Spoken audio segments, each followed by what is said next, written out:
Pablo Picasso nous disait que la chose la plus importante dans l'art est de savoir ce que l'on fait. Aujourd'hui, je vous propose de voir ensemble comment on crée un texte en 3D et comment on modifie son apparence pour obtenir ce résultat. Nous allons découper ce tutoriel en 3 parties. La première, comment écrire du texte et obtenir des polygones. La deuxième, comment remplir notre texte de sphères sans que celle-ci ne dépasse de notre géométrie. Et enfin la troisième, comment fait-on gonfler nos sphères afin qu'elles se comportent comme des ballons. C'est parti les gars, on rentre direct dans le vif du sujet avec le node qu'on appelle font. Ce node il nous sert à créer directement un texte en polygone. Donc, une fois qu'on l'a dans notre environnement 3D, on va pouvoir venir rentrer le texte qu'on veut dans la cellule juste ici, et boum, automatiquement ça nous fait ça dans notre viewport. Donc texte en 3D, 3D tout court, à vous de voir, à vous de définir le texte que vous voulez. Ensuite, ce que vous pouvez faire, c'est changer la fonte. Alors n'oubliez pas que d'abord il faut que vous l'installiez dans votre système d'exploitation, donc Windows, qu'importe la source de fonte que vous trouverez sur internet, le processus c'est le même, vous l'installez dans votre Windows et vous aurez la fonte disponible directement dans le gestionnaire là-haut. Ensuite, je vais venir placer un match size pour pouvoir positionner la géométrie juste sur l'axe minimum de l'axe Y, au moins je l'ai à la surface. Ensuite on balance un poly extrude. N'oubliez pas avec le poly extrude de toujours venir cliquer sur l'output back, sinon vous allez avoir votre géométrie qui ne sera pas complètement fermée. On vient clean tout ça avec un nul, on met tout, on aligne tout tranquillement. Et on va venir faire une petite catégorie, l'histoire de fermer notre première étape. On colorise, au moins tout est clean. Étape 1 terminée. Maintenant on passe à l'étape 2. L'étape 2, rappelez-vous, c'est l'étape où on va devoir créer plein de petites sphères à l'intérieur de notre géométrie 3D, de façon à les faire gonfler pour qu'elles rentrent en collision avec notre collider, la fonte extrudée en 3D. Bon alors comment on fait ça? Bien évidemment dans Houdini il y a 1000 milliards de manières de faire chaque effet spéciaux. Dans mon cas j'ai préféré utiliser le for each qui est un node qui nous permet de compiler avec certaines conditions, qui nous permet de compiler en faisant des loops. Et les loops vont être définis par les conditions qu'on va lui fournir. En l'occurrence là, vu que notre géométrie 3D est bien fermée, bien clean, on va pouvoir utiliser comme bloc for each connected piece. Ça nous crée une succession de nodes, ces 3 nodes là, et dont le premier qui est connectivity. Ce node il nous permet de vraiment s'assurer que les pièces qui sont fermées, elles vont avoir attribué une variable qui sera nommée classe par défaut, mais après libre à vous de renommer la variable que vous voulez.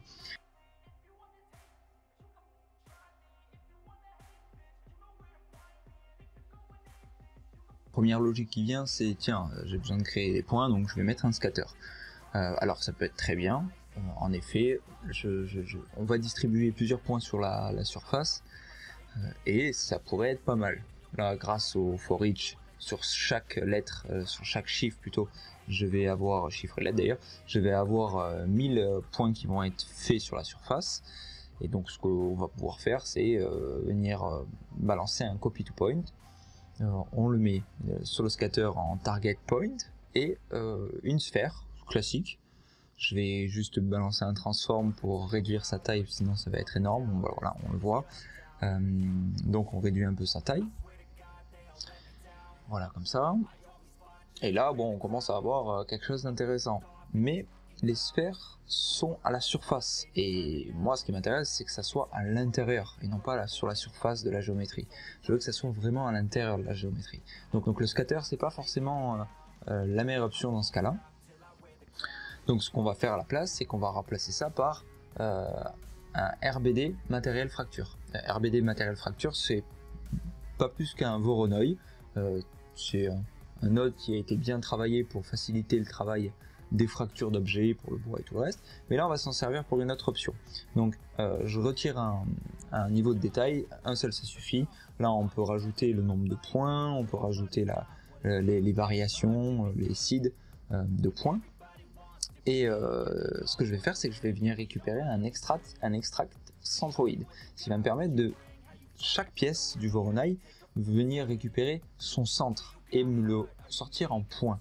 Et là, ça devient intéressant parce que quand on target le copy to point maintenant, eh bien on voit que ça avec la référence, voilà, on voit que super, on commence à avoir des points à l'intérieur de notre géométrie. Alors on pourrait le faire d'autres manières, hein, mais de plusieurs autres manières même d'ailleurs, avec des fogs, un scattering sur la densité et tout le reste. Mais bon voilà, je trouve que le Voronoi marche plutôt bien, donc j'ai décidé d'utiliser ça. Mais maintenant, ce qui se passe, c'est que je vais avoir des points qui vont sortir quand même un peu de ma géométrie. Je vais avoir des sphères qui vont sortir de la géométrie. Alors le meilleur moyen pour venir les enlever, ces points, c'est de venir positionner donc le groupe. Et au lieu de grouper tous les points sur la base de la bounding box, là, je vais venir les grouper sur la base de notre géométrie initiale, notre fonte. Donc voilà, je vais récupérer le node tout en haut, le connectivity, et je vais grouper les points sur la base de cette référence-là. Attention, la suite risque d'être un peu compliquée. Donc maintenant, on a réussi à grouper tous nos points grâce à notre shape initiale. Super, tous les points et toutes les sphères et tous les points des sphères qui sont contenus à l'intérieur sont groupés. Ça, c'est une base. Maintenant, ce qui m'intéresse, c'est de détecter quelle sphère contient des points qui ne sont pas groupés. Si j'arrive à détecter ça, je vais pouvoir savoir quelle sphère est, on va dire, légitime à rester dans le setup et quelle sphère ne l'est pas. Quelle sphère va nous poser des problèmes par la suite lors de la simulation. Le moyen le plus rapide et le plus facile que j'ai trouvé, c'est grâce au node Group Expand. Ce node est génial, il nous permet d'étendre la base d'un groupe sous certaines conditions qu'on aura nous définies. Dans notre cas, ces conditions vont être définies par deux paramètres. Le premier, c'est tout ce qui ne se trouve pas dans ce groupe, dans le groupe 1. Tout ce qui ne se trouve pas dans le groupe 1, je veux que ça rentre en considération dans ta logique. Et le deuxième paramètre, c'est cette case juste ici, Flood Field to Connected Geometry. Cette fonction va juste nous étendre le groupe à tous les points qui sont connectés à la géométrie. Donc c'est génial, c'est exactement ce dont on avait besoin. Maintenant, la seule chose qu'il me reste à faire, c'est mettre un node delete, mettre l'entrée sur les points et balancer le nom du groupe ou groupe expand 1. Et on a toutes les sphères qui dépassent un petit peu de notre géométrie, de notre target. Ces sphères vont être complètement delete. Maintenant que notre setup commence à être un peu robuste, ce qu'on va faire, c'est donner un peu de variation à ces sphères. Elles sont trop uniformes, elles ont toutes la même dimension, c'est ennuyeux et c'est absolument pas réaliste. Donc il va falloir créer un petit peu d'irrégularité dans ce design. Et le meilleur moyen le plus rapide, ça va être de jouer avec le p-scale pour la taille des points. C'est une variable qui est déjà à l'intérieur de Houdini et pas besoin de la créer. Si on fait appel à cette variable, Houdini détecte directement qu'on a besoin de gérer la taille de nos points. Donc ce qu'on va faire, c'est qu'on va créer un attribut randomize et on va venir y mettre comme paramètre p-scale. On joue un petit peu avec les dimensions. On vient y mettre 0.2 en minimum et 0.7 en maximum. Et boum, on a des variations qui commencent à être un peu intéressantes à l'œil. Étape 2, terminé. On clean tout ça, on balance un nul, on nomme la sortie comme on veut, en l'occurrence moi out setup ballon.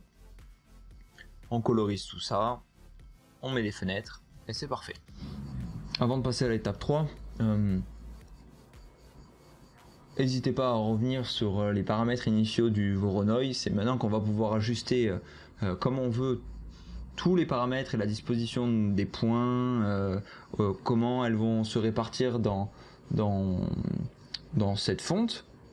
Donc n'hésitez pas à jouer sur le nombre de points que vous voulez, sur le scatter seed et surtout noise frequency parce que c'est lui qui va venir distribuer les points surtout dans toute la surface, plutôt l'intérieur de la géométrie. Donc jouez bien avec ce paramètre, c'est important en fonction du look que vous voulez, de où ça démarre.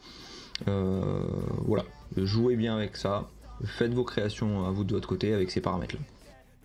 Et nous voici enfin à la dernière étape, l'étape 3, l'étape de la simulation. C'est là qu'on va venir récupérer toute la base de notre setup et qu'on va venir le balancer dans un DOP, Dynamic Operator. C'est un contexte dans Houdini qui nous permet de répondre à certaines conditions physiques.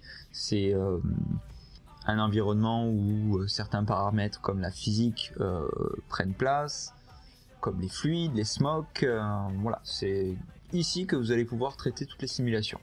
Et la simulation qui nous intéresse dans notre cas, ça va être la simulation dite Velium. C'est un algorithme de points qui traite les points, les distances entre les points, l'écartement, l'étirement, voilà, plein de choses. Et depuis la version 17 ou 17.5, je sais plus trop, Velium a été donc incorporé à Houdini et il nous permet de faire des trucs vraiment canons. En l'occurrence, ce qui va nous intéresser nous, c'est le système de ballon. Pour le configurer, c'est très simple. On fait apparaître deux object merge. Dans le premier, on y met les petits ballons qu'on vient de configurer, et dans le deuxième, on y met le collider.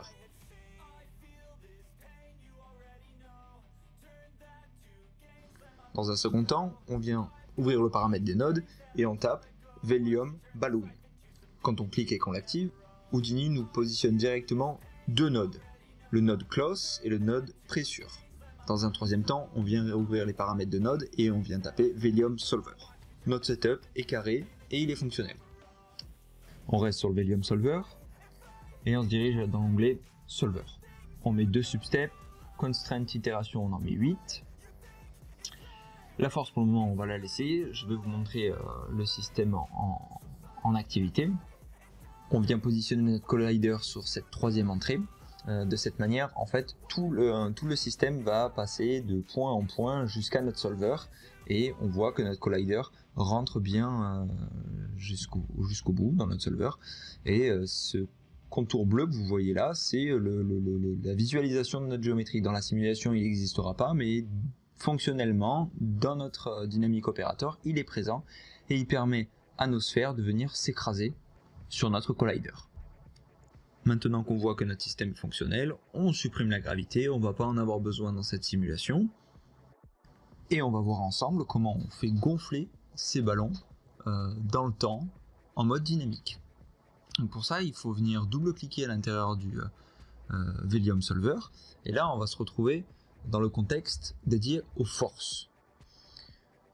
N'oublions pas que ce setup est un setup qui est fourni directement par Houdini. On peut très bien le reconfigurer de base, de A à Z.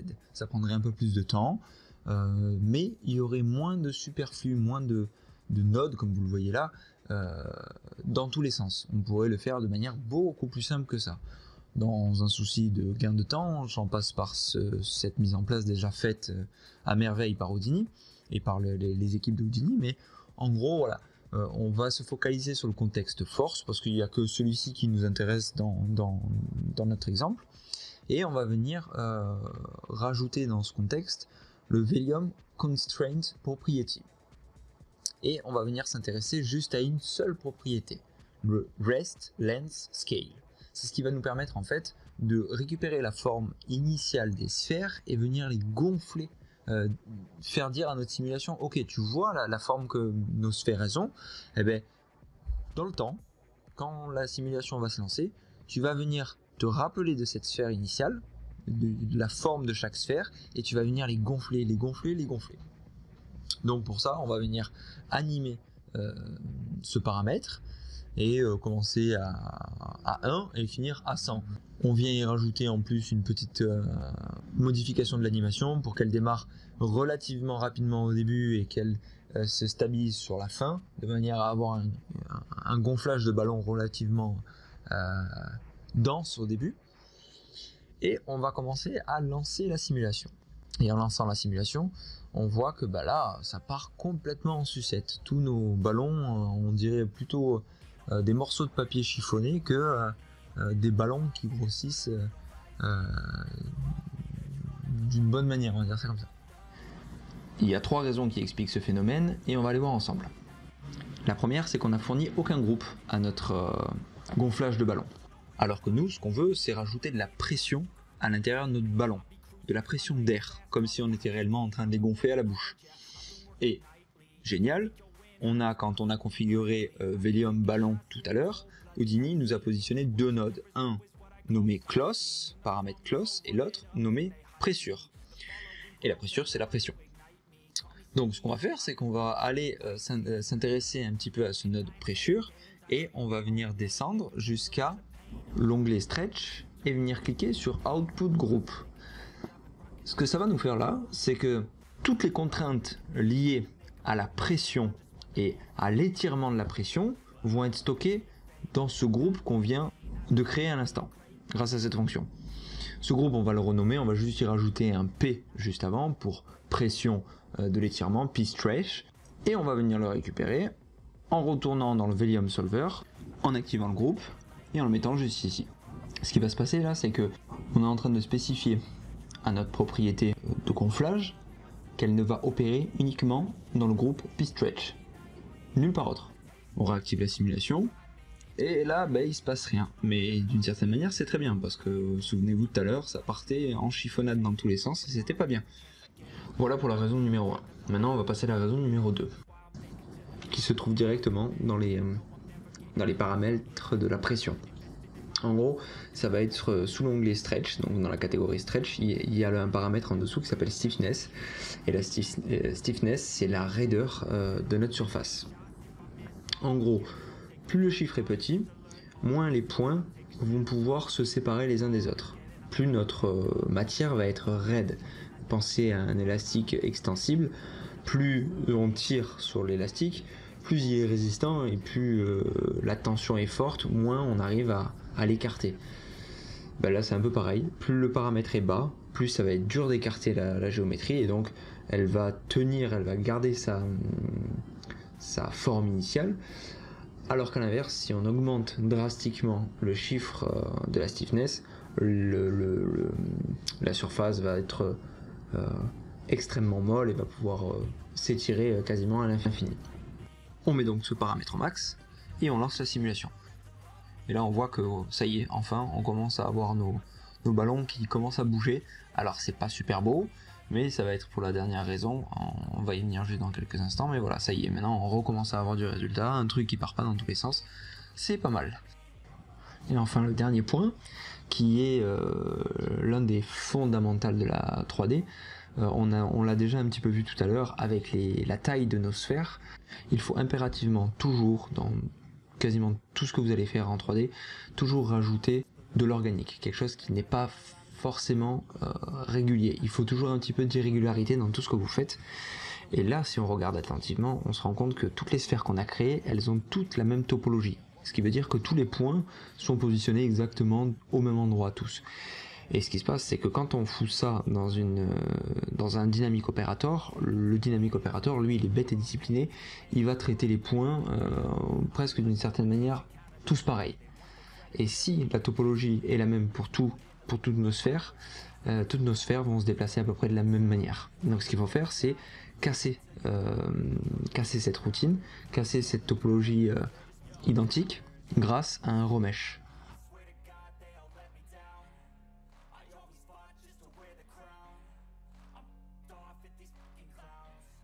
On valide tout ça et on rebalance la simulation, et là c'est bon, ça y est, c'est parti. Les sphères se comportent exactement comme on le veut. Ajuster la stiffness pour la contrainte en vêtements, en cloth et en pressure. Jouer un petit peu avec les paramètres.